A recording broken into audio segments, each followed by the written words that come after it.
Bante Adi yang saya muliakan, ya Bapak Ibu, saudara-saudari, ya selamat malam, Namo Buddhaya.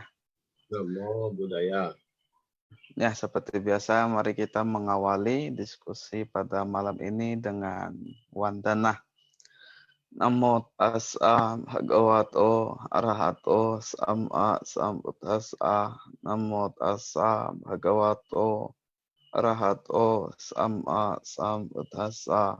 Namo tassa bhagavato arahato sama sambuddhassa. Ya, Bapak Ibu, saudara-saudari, ya sesuai dengan request ya malam ini kita akan berbicara sedikit tentang rasa bersalah. Ya seperti tadi yang dikatakan Romo ya bahwa semua orang ya yang sudah beranjak dewasa khususnya ya pasti memiliki rasa bersalah ya karena kita sebagai putujana ya sebagai orang biasa ya semasa hidupnya pasti pernah melakukan kesalahan. Ya walaupun Anda adalah seorang bodhisatta sejak lahir, Anda pasti melakukan apa yang disebut dengan kesalahan. Ya kecuali Anda seorang arahat, ya maka Anda akan terbebas dari kesalahan. Ya, tapi selama kita belum menjadi seorang arahat, ya maka kita akan selalu melakukan kesalahan, ya baik sengaja maupun yang tidak disengaja.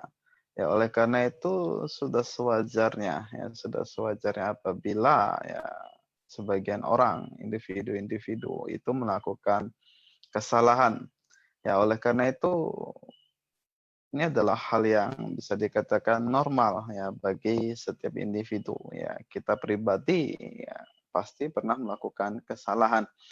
Ya Bapak Ibu, saudara-saudari, dalam aspek Buddhis ya kesalahan ya itu adalah sesuatu yang sering disinonimkan dengan kama buruk. Ya memang apabila kita melakukan sesuatu yang buruk, ya itu pasti akan menjadi sebuah kesalahan. Ya, tetapi apakah hanya karma buruk yang dapat merupakan kesalahan? Ya, tentu tidak. Karma baik pun bisa dapat menjadi suatu rasa bersalah. Ya, rasa bersalah. Kenapa? Karena apabila ada orang yang berbahagia, ya maka pasti ada orang yang menderita. Orang yang menderita karena kebahagiaan yang terjadi pada kita. Ya, ini kadang bisa menimbulkan rasa bersalah. Ya, kenapa? Karena kita selalu berpikir bahwa penyebabnya adalah diri kita sendiri. Ya, karena kita mendapatkan sesuatu, ya orang lain kehilangan sesuatu. Ya, ini bisa menimbulkan rasa bersalah. Ya, jadi kesimpulannya rasa bersalah tidak hanya datang dari perbuatan yang buruk saja. Ya, tetapi kadang perbuatan yang baik pun bisa menimbulkan bisa menjadi penyebabnya dari rasa bersalah. Ya, oleh karena itu, Bapak Ibu, saudara-saudari, ya ini menjelaskan bahwa sumber dari rasa bersalah ya tidak selalu absolut disinonimkan dengan karma buruk.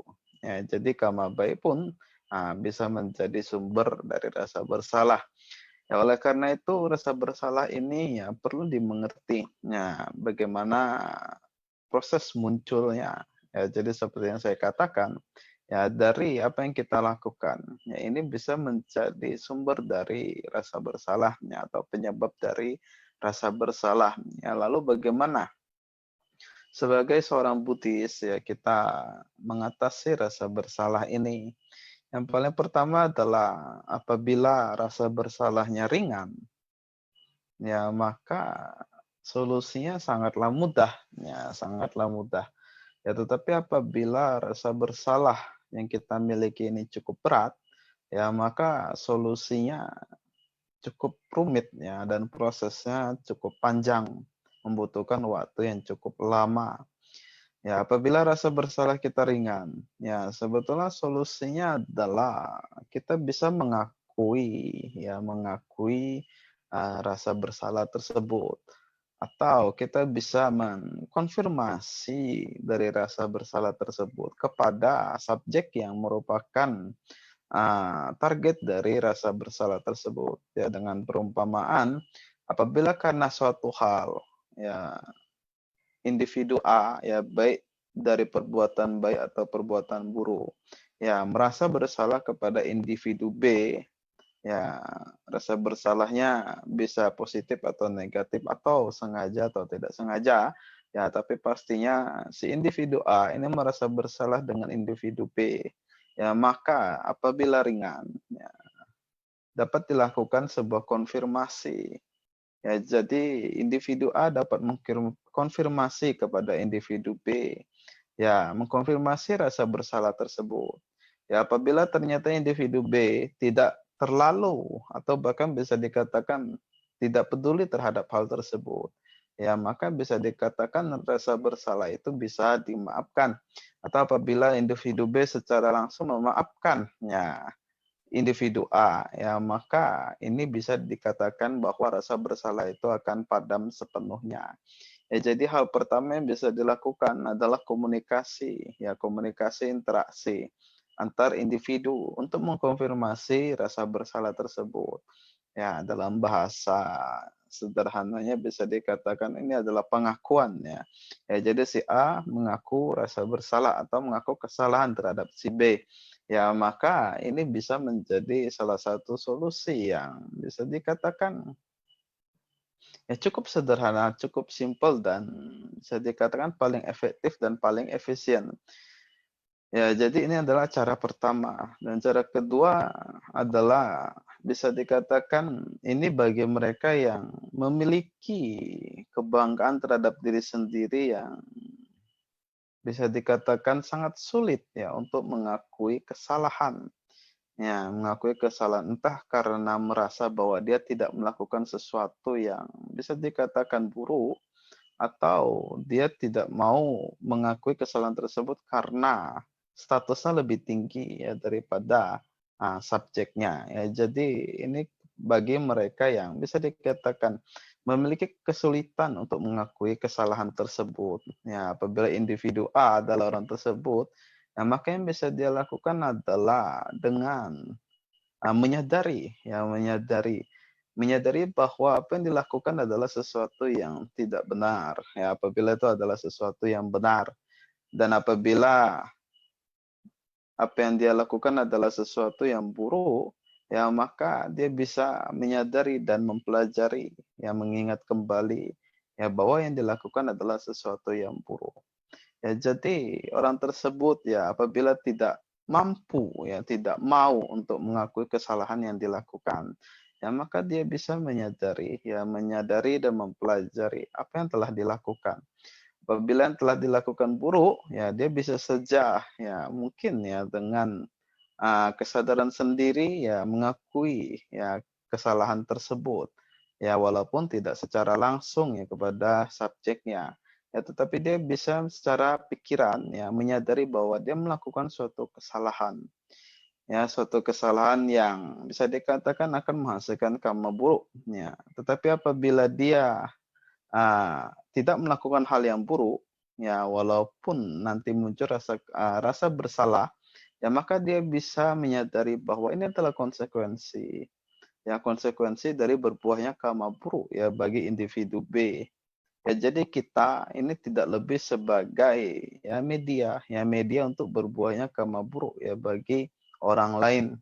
Ya walaupun muncul rasa bersalah, ya apabila kita merasa tidak bersalah dan tidak enggan ya mengkonfirmasi rasa tidak bersalah tersebut, ya maka kita bisa menyadari dan mengetahui bahwa ya ini hanyalah sebuah media, ya kita hanyalah sebuah media. Media untuk berbuahnya karma buruk ya bagi orang lain. Ya, jadi bisa dikatakan kita menjadi akibat karma buruk bagi orang lain. Ya, jadi ini adalah dua hal yang bisa kita lakukan ya sebagai umat Buddha. Ya, yang pertama adalah mengkonfirmasi secara langsung ya face to face ya kepada individu atau subjek uh, rasa bersalah tersebut atau apabila kita tidak mau atau tidak mampu, ya maka kita bisa saja menyadari. Ya, apabila yang kita lakukan itu buruk, ya maka kita harus menyadari dan mengakui ya bahwa perbuatan itu adalah perbuatan yang buruk. Ya, mengakui pada diri sendiri. Ya, dan pasti ya akan muncul konsekuensi yang buruk dan Anda harus siap ya untuk menerima konsekuensi tersebut. Ya, apabila yang Anda lakukan adalah baik, positif, ya walaupun muncul rasa bersalah ya pada orang lain, ya, yang bisa Anda lakukan adalah menyadari bahwa Anda adalah media untuk berbuahnya karma buruk bagi orang lain. Ya, walaupun kita tidak melakukan apa-apa, ya, dan kemudian mungkin teman kita atau sahabat kita menderita secara langsung atau tidak langsung, ya karena kita, ya walaupun kita tidak melakukan apa-apa dan muncul rasa bersalah, ya kita harus menyadari bahwa ya kita ini tidak lebih sebagai konsekuensi bagi orang lain. Nah, kita sebagai media bagi orang lain. Ya, orang lain mengalami berbuahnya karma buruk dan kita kebetulan adalah media tersebut ya, atau karma buruk tersebut yang berbuah. Ya, jadi ini adalah dua hal yang bisa dikatakan perlu kita pahami. Ya, Bapak Ibu, saudara-saudari, nah ini adalah rasa bersalah ya dari sudut pandang aspek Buddhis ya. Saya pribadi beranggapan bahwa sebuah rasa bersalah itu adalah dua hal, yaitu yang satu adalah dia bisa sebagai vitamin atau nutrisi ya bagi kesadaran kita. Yang kedua adalah dia bisa sebagai racun ya bagi kesadaran kita. Ya, apa yang dimaksud dengan vitamin atau nutrisi ya bagi kesadaran kita? Ya, Bapak Ibu, saudara-saudari, ya apabila suatu individu memiliki rasa bersalah, ya apakah positif atau negatif, ya kepada orang lain. Ya apabila dia bisa menyadari ya kesalahannya dan kemudian bisa mengatasi rasa bersalah tersebut, ya maka rasa bersalah ini akan menjadi pondasi ya, pondasi untuk pengetahuan dan kebijaksanaan dan juga pondasi untuk pengalaman ya sehingga ya di masa yang akan datang ya, individu itu bisa menghindari rasa bersalah tersebut dan tidak melakukannya untuk kedua kali atau ketiga kalinya. Ya, jadi bisa dikatakan ini yang saya maksud dengan vitamin. Ya, jadi dengan rasa bersalah, ya kita bisa menjadi lebih waspada, ya menjadi lebih bijaksana, ya dan kemudian berusaha untuk tidak mengulangi kembali ya perbuatan tersebut. Ya walaupun ya rasa bersalah itu adalah rasa bersalah yang positif. Ya, yang saya maksud tidak menghasilkan karma buruk. Ya, jadi ini bisa menjadi pondasi ya bagi pengalaman dan pengetahuan. Nah, dan apabila individu itu tidak bisa mengatasi rasa bersalah tersebut, ya terpuruk dalam frustasi atau depresi, ya, di mana dia malah menjadi down ya karena rasa bersalah tersebut, ya maka akan sangat sulit bagi individu tersebut ya untuk hidup dengan bahagia. Ya kenapa? Karena rasa bersalah itu akan terus menghantui, ya menjadi salah satu ya bisa dikatakan mimpi buruk ya bagi individu itu. Ya sehingga untuk seumur hidupnya, ya sisa waktu hidupnya, ya dia akan hidup dalam kegelisahan ya dan juga dalam keresahan.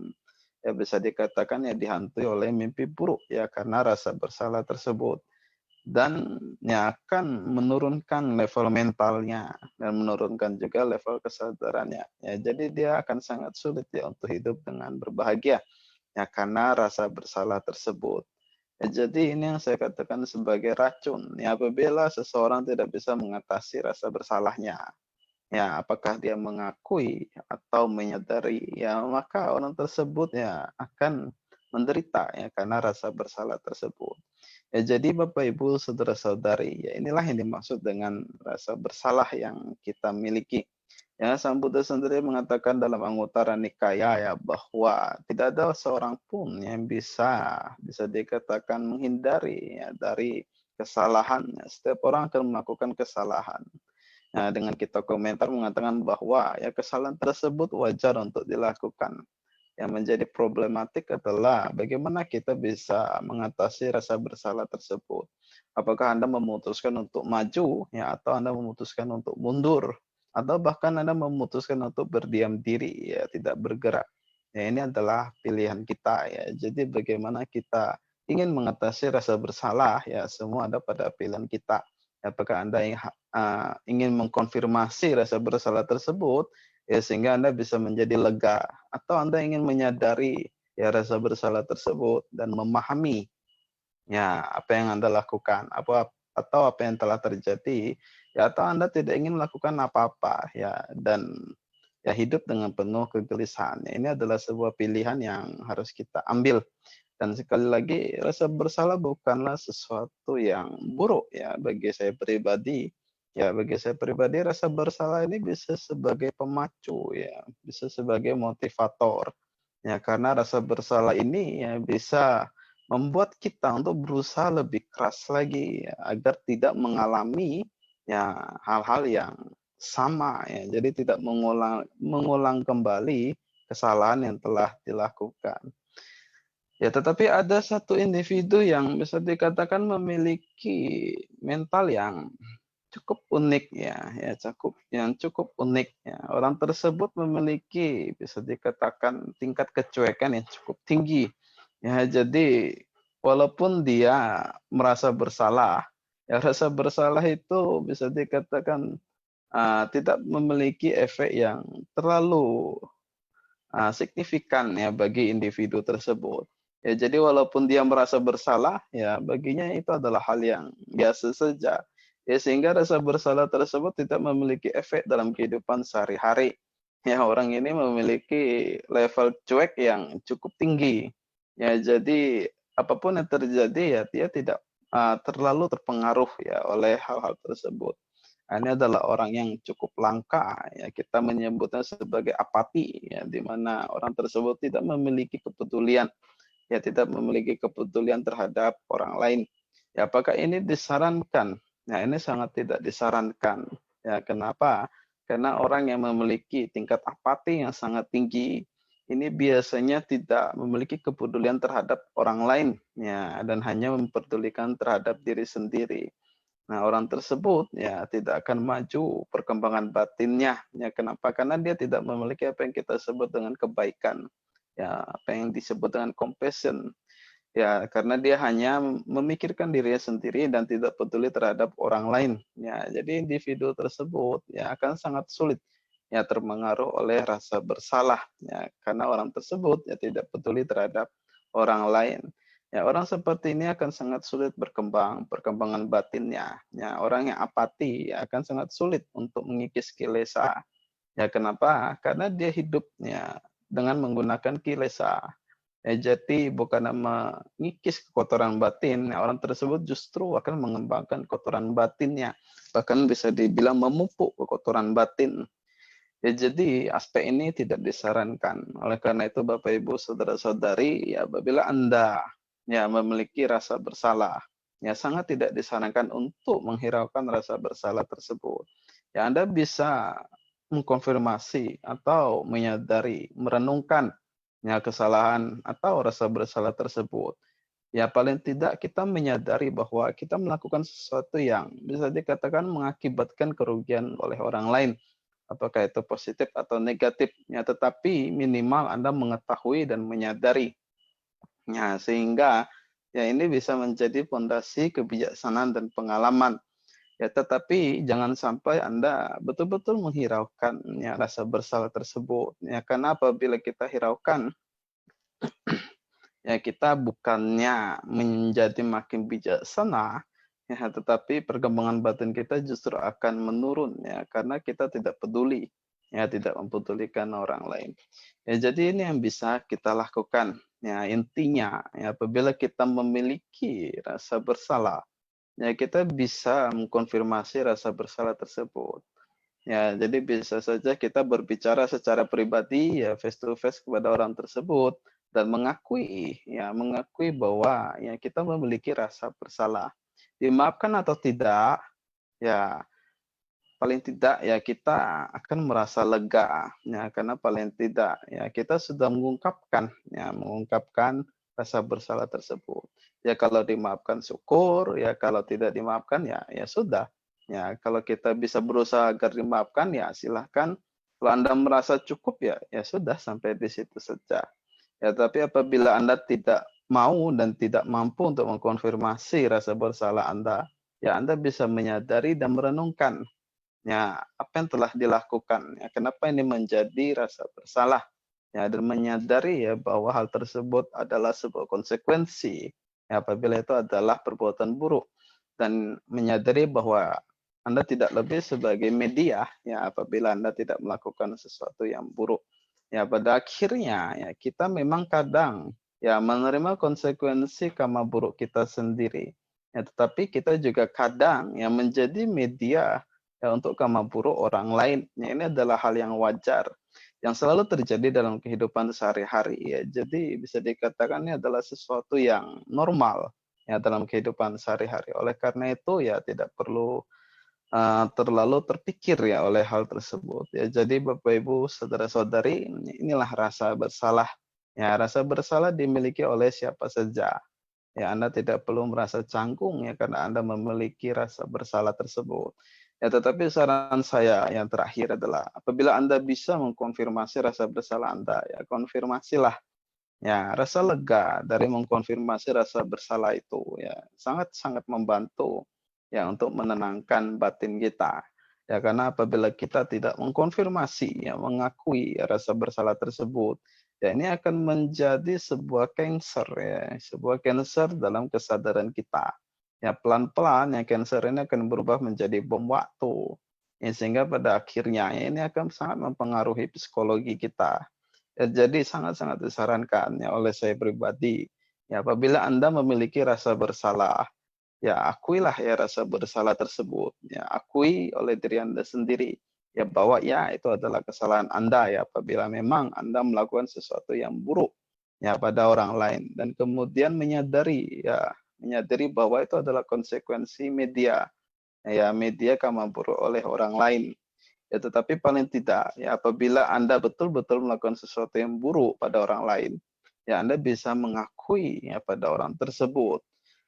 Ya apabila Anda tidak bisa mengakui, ya mungkin karena ego dan lain sebagainya, ya Anda bisa dengan diam-diam membantu orang tersebut. Ya, diam-diam membantu orang tersebut hingga Anda merasa tidak bersalah lagi. Karena paling tidak ya Anda sudah mengorbankan, baik material maupun non material untuk membantu orang tersebut, ya sehingga rasa bersalah itu akan padam dan hilang sepenuhnya. Ya jadi Anda hanya bisa melakukan ya satu mengakui, atau 2 karena Anda tidak mau mengakui, ya maka Anda bisa membantu orang tersebut. Ya paling tidak intinya ya kita memadamkan ya rasa bersalah yang ada dan kemudian rasa bersalah itu akan hilang dengan sepenuhnya. Ya, jadi ini yang bisa kita lakukan ya sebagai umat Buddha ya, terhadap rasa bersalah yang kita miliki. Ya, Bapak Ibu saudara-saudari, ya saya rasa itu yang dapat disampaikan ya tentang rasa bersalah ya pada diri kita. Ya, saya rasa itu saja. Ya, terima kasih. Namo Buddhaya.